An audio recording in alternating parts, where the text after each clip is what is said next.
Hi everyone. So today I'm going to be taking a cookie that is burnt, like this if you can tell, and we're going to be making it not burnt, like one of these cookies. Of course, it won't get this light on the bottom, but it should be easy to disguise it amongst your other cookies, and it will not taste nearly as bad as it would if you were eating the burnt. So, that's better. First, what we're going to need are your cookies. And so today I baked some oatmeal raisin cookies, but the parchment paper I use have used multiple times, and I tend to reuse my parchment paper, which is both good and bad. Good because it allows you to save your parchment paper and you don't have to use as much whenever you're baking, but at the same time, if you aren't careful, it can lead to burnt cookies. And so these got a little burnt. If you can't tell, they're pretty black on one side and brown on the other. So all you need is a cutting board where you can just get all your scraps together, which it's mostly just little shavings off the bottom of the cookie. And then you need a microplaner. And so this is normally what you use to get some lemon zest, but today I'm using it to basically zest off the burnt on the cookies. And it's pretty simple. All you need to do is just start rubbing the cookie against the microplaner in the places that are burnt. And I tend to start slow at first, and just making sure I start a little bit at a time, and also make sure that your cookies are cool, just because it is easier to use them whenever it's cool, so they don't just like break in the middle and then your cookie is kind of doomed anyway. And so I just start slow, mainly the places where there is a lot of burnt pieces. So on this side there was a lot on this edge, and as you can tell, I've just started scraping off right here. And so most of the time whenever you scrape off the burnt, there's going to be a darker brown color, so it won't necessarily be the same as the front top color, but it should turn out to where it's all about evenly a brown color that is not burnt. And so this takes a little bit of time, especially if you start slow, but once you get going, it really starts to come off, which is the best part. And then you'll have perfectly good cookies. So you can also do this on the side. So this cookie also has some side black, how the burnt has started seeping up the side of the cookie. So if you want to get rid of that, you can just scrape the sides gently, and this would be even more gentle, I would recommend, than a bottom scrape, just because you don't want to take off too much of the cookie, and especially here there's raisins, so you don't want to zest the raisins. So I think that looks pretty good, so I'll just get back to scraping the bottom. And so one of the best ways to prevent a burnt cookie is to put one pan in the oven at a time, which of course is a little bit slower than putting in multiple pans, which is what I did here. But the lower the pan, especially if it's under a metal pan, the more it tends to heat up on the bottom pan, which definitely changes the time in which it takes to bake, and it will tend to get the outside super crispy, but the inside won't have had long enough to bake. So ways to combat burnt cookies, if you don't want to do this every week, is making sure you use a good pan with parchment paper or baking spray if you don't have parchment paper, and checking your cookies. If your oven has hot spots, rotating your cookie pan, and a whole bunch of other things. I always make sure to use a timer on my cookies just to ensure that they stay good. So this is kind of a lot of scraping, but it's not, you can tell how fine the microplaner is itself. It is very thin, so you have to kind of scrape a lot because all you're really getting is this kind of like sawdust consistency, but it's made of cookies. So one of the other things, if you wanted to keep this, if your cookies weren't too burnt and you were just kind of getting some of the excess off, which is what I'm doing with this cookie here, you could use this on ice cream, on yogurt, anything that you would think would be good with like a cookies and cream flavor, especially if it's not too burnt. If it is burnt, and you can tell it is super burnt because it looks like coffee grounds whenever you shred it up. So the stuff that I'm getting off of this cookie here is more of a light brown versus a cookie that I practiced on earlier, had a very dark brown crumb that came off, and that would not be very tasty unless you just really like burnt flavor. But this cookie is almost done. So it doesn't really take that long. You just need to make sure you don't scrape too much because that can, you'll eventually run out of cookie if you keep scraping. It'll take a while, but you might be able to get that far if you just really went to town on your cookie. Other than that, so I've just been scraping for a few minutes, and you can see some of the insides of the cookie. So this is an oatmeal raisin cookie, and you can tell from the oatmeal and the raisins. But previously, this cookie was all black on the bottom, and just from a little bit of scraping, it is perfectly nice and clean. So I have another cookie that I burnt that show you the difference between the color. So most of this underside was this same color right here, but by scraping it, you can't even really tell from the sides, and you can't tell from the bottom, and it does not taste like burnt because you've actually taken off all the burnt pieces. So that, and I'm just going to do all these other ones. So I've got 3 other ones that I've burnt.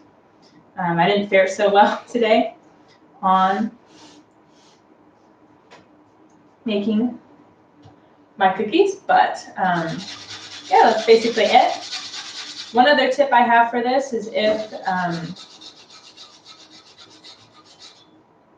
you are unsure about how much you're scraping off, maybe you have a little bit more of a heavy microplaner, you can always tilt it upwards, so where you have the cookie on the bottom and the microplaner facing down onto the cookie. So basically just tilting, rotating your hand like this, and you can see underneath how much of the burnt is coming off the cookie. And that can be a good indicator of whether or not you're maybe getting close, or if you have some ways to go. And it can be a little messy. Some of the pieces may go everywhere, depending on how crumbly your cookie is.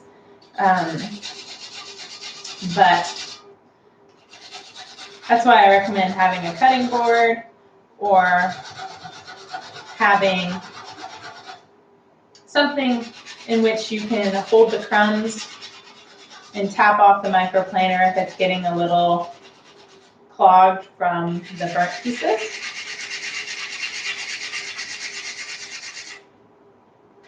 And this is very similar to like shredding cheese almost. That's kind of the kind of what I think about, I try and use light but firm pressure around the outside of the cookie and not press down on the inside of the cookie, because that can also break the cookie. You don't want, especially if your cookie is warm, you don't want to try and fix the cookie so that it's perfect and end up breaking it in the process. So a good way of doing that is applying firm pressure where the microplaner meets the edge of the cookie and not necessarily on the other side, so it doesn't break down the microplaner and it doesn't break by you pressing up down on the middle. And so this cookie is actually already almost done. Some of the burnt pieces come off easier than others. And if you're just sitting in, I am using a microplaner and a burnt cookie, to easily remove the burnt edges on the bottom. So I'm treating it kind of like, as I was saying, like cheese, where you have almost, this is like the block of cheese, and you keep your hands on the edge of the block of cheese so as to not have the pieces of the main block fall off, and it would be harder to shred. And I personally recommend using a microplaner for this because it more fine-tunes and won't create big divots in your cookie compared to using a cheese grater, because I tried a cheese grater, but the divots were a little too big, which caused the cookie to end up uneven. And with a microplaner, you can very clearly see what's happening, and you can feel the bottom where the crumbs are coming off. And you can figure out how much you need to take off from there. So that looks pretty good. And it's always up to your personal preference to decide how much you take off in your cookie. I tend to want to err on the side of caution. So as you can see here, there still have some traces of where they were burnt, but most of it is definitely clean. So the darkest parts are just parts in which, if I wanted to, I could just crumb off the bottom. But, you know, I think that's good enough for me. It's just me and my family that are eating these. So I am definitely going to be on the Great British Baking Show next season. I'm going to take over Paul Hollywood's position, because I'm the master in making it look like I've not made mistakes in my baking. So this one was especially bad burnt. If you can tell here, I've actually had to cut around where it was burnt, so you can tell it's pretty badly black basically on the bottom. So I've had to kind of cut off where it was burnt, which made it a little less appealing, and it broke off one of the raisins, but it still works pretty well, and it'll still be amazing whenever the burnt pieces come off. And one of the other good things about, if I wanted to make this cookie look smoother, you can use shaving off the sides, just like you are shaving off the bottom and shaving off the burnt pieces of the sides. You can actually use the microplaner and just, I like to tilt it just so I can see what I'm doing, and just lightly press the cookie into the microplaner, which then, so as I just showed you, it was very crumbly, but now it's very nice and smooth. And that was where, just as I was saying, that the raisin came off, but actually now that I've used the microplaner on it, looks more just like a regular cookie. And yes, I do need to work on my British accent. I'm not quite there yet. I don't think I have any British accent whatsoever. But maybe I can get Paul Hollywood to do a voiceover for me. So I'll say what I say, and then he's going to be like ad-libbing what I'm doing. I'll have to sneak in the Paul Hollywood handshake and all that good stuff. So this one, I'm just trying to make this one a little bit more symmetrical. So I'm going to be shaving a little bit more off the sides just to kind of make this cookie less ugly. It's a little bit of an ugly cookie.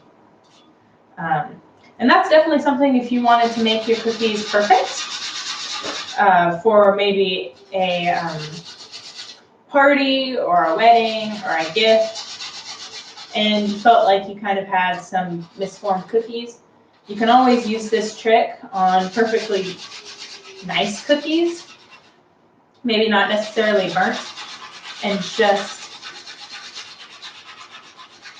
make the coloring nice on the sides, make the parts where they kind of stick out and protrude in different not so appealing ways. Of course, cookies are always appealing, so I don't know, but if you wanted to, you could definitely do that, and it works just as good as long as you have not a really fall apart cookie in which basically any touching of it just makes it fall apart. But overall, this is actually a pretty good trick for any kind of cookie mishap that involves burning, bad sides, misshapen. And yeah, so just kind of getting the finishing touches of this cookie. And I guess I'll show you how to do a regular cookie that I did not burn and show how to make it look a little bit cleaner. So, let's see. As you can see, they're obviously not the same color because this one was definitely baked nicer, but you can tell that this cookie has a little bit of a misformed shape compared to this one. This one's definitely a lot more circular, especially now that I have cleaned it up a little bit. So I'm going to show you how to make this cookie look a little more similar to this one. And definitely Prue or Paul Hollywood would be good. I think I'd be honored if they watched this voiceover and then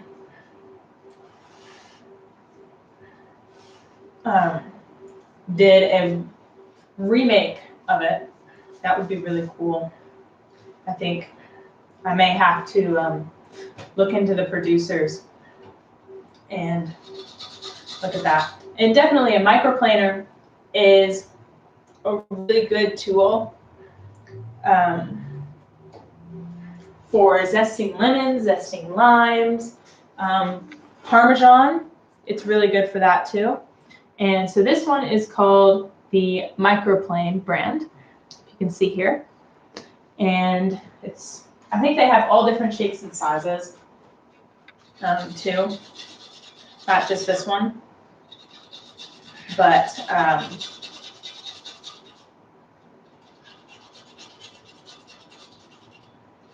definitely this one has been the most handy for me in terms of my baking. And all that good stuff. So I don't really want to remove too much off of the cookie here. But already you can tell that just by going around the sides a little bit, it's already become more of a circular form. and it looks a lot better than it previously did. Of course, if I wanted to make it perfect, I would need to throw in more circular, I guess, not necessarily perfect. I need to make more of a scraping so that this, takes off this section here. But of course, that would mean losing some cookie, and really is that necessary for just some at-home cookies? No. So I'm just going to finish up this last cookie. This one doesn't really have that much burn, but just to make sure that my parents don't get on to me for burning my cookies, I'm just going to clean that up, and then I will show you what the crumbs look like and kind of how you can tell which would be good to save if you wanted to use it on ice cream or something like that, and which ones would be good to not save.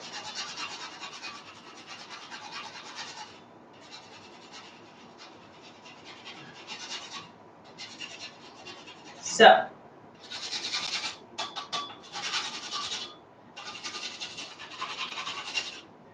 this one looks pretty good. So, I'm just going to bring my cutting board over, give you a little bit of a look into what kind of crumbs we have here. So here were the cookie crumbs that I just now took off the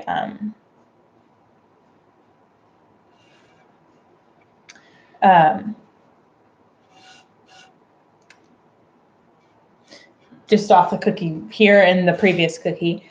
So these are very light in color, and these ones would be good for saving, putting in ice cream, especially if you're using just a good looking cookie and scraping it off the sides. These ones on the side, the furthest to where my finger is, these would also be pretty good. But as you can tell, these kind of get darker. So I actually did the darkest cookie first, and they're pretty dark on this side. Pretty dark brown, looking like coffee grounds. You can tell they look very dark. So they are definitely probably not good to be saved. But all in all, if you wanted to use them, then that's fine too, whichever flavor you like the best. And no problem for the tip.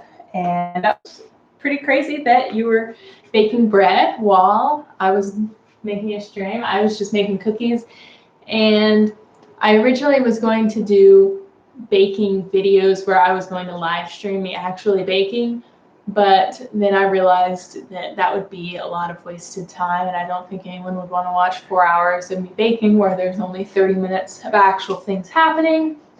So all in all, thank you so much for watching. Hope this helped. Hope it helps you create better cookies in general, for you to eat, for you to give to family, give to friends, and also just to make sure you don't have to eat the burnt pieces when you accidentally mess up the baking time.